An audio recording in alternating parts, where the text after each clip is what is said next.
আসসালামু আলাইকুম। সাজ্জাদ টেক টিউনের পক্ষ থেকে আপনাদের সবার প্রতি রইল আন্তরিক অভিনন্দন এবং শুভেচ্ছা।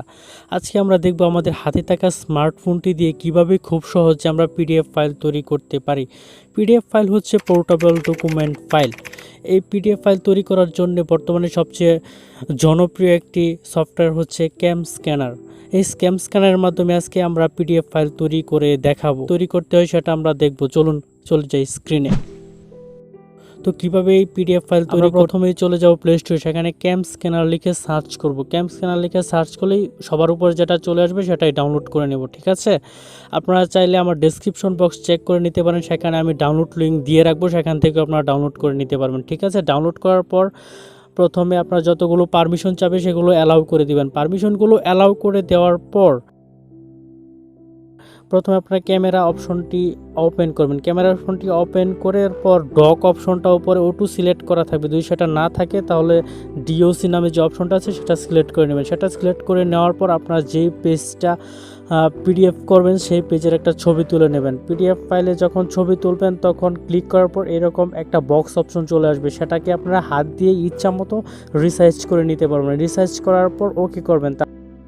তারপর দেখছেন এরকম হয়ে যাবে। এরকম হয়ে যাওয়ার কারণ হচ্ছে ম্যাজিক কালার নামে একটি কালার অপশন আছে, সেটি অটো সিলেক্ট করা থাকে। যদি সিলেক্ট করা না থাকে তাহলে আপনারা সেখান থেকে সিলেক্ট করে নিতে পারবেন। তারপর টিক চিহ্নতে ক্লিক করে সেভ করে নিতে পারবেন। তারপর পুনরায় আবার ক্যামেরাটি চালু করবেন।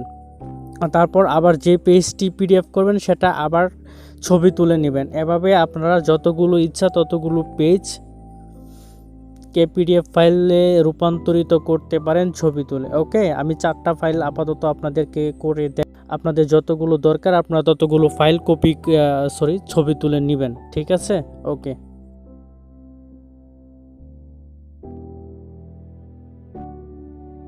উপরে ক্যাম স্ক্যানার লেখা যে ঘরটি পাবেন সেখানে ক্লিক করে আপনাদের এই ফাইলটিকে রিনেম করে নিতে পারবেন। যেহেতু আমি বাংলা ব্যাকরণের 4টা পেজ পিডিএফ ফাইল তৈরি করছি, 4টা পেজের পিডিএফ ফাইল তৈরি করছি, সেহেতু আমি সেটাকে বাংলা ব্যাকরণ লিখে সেভ করলাম। দেখুন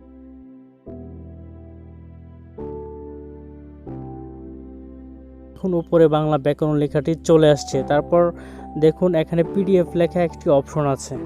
তো আপনারা ছবির উপর চাইলে ক্লিক করে সেটাকে জুম ইন জুম আউট করে দেখতে পারেন। দেখছেন জুম ইন করার পরও কতটা ভালো দেখাচ্ছে, লেখাগুলো ফেটে যাচ্ছে না। এটাই হচ্ছে পিডিএফের বৈশিষ্ট্য।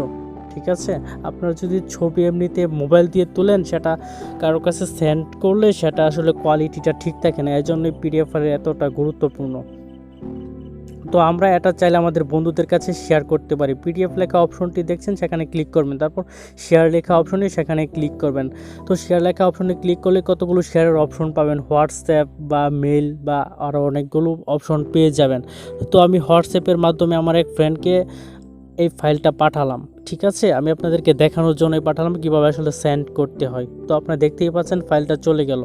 এখন সেই ফাইলটা আমি আপনাদেরকে আবার ওপেন করে দেখাবো। ঠিক আছে, তো ওপেন করার জন্য আমি ফাইলটার উপর ক্লিক করলাম, তারপর পিডিএফ ভিউয়ার থেকে সেটাকে ওপেন করে নিলাম। ওপেন করার পর দেখতে পাচ্ছেন ফাইলটা এরকম দেখা যাচ্ছে। ওকে, সেটাকে আমি আবার জুম করে দেখালাম। জুম করে দেখানোর পরও দেখছেন সেটার কোয়ালিটি কিন্তু একটু নষ্ট হয়নি, আর দেখতে কতটা স্মুথ মনে হচ্ছে।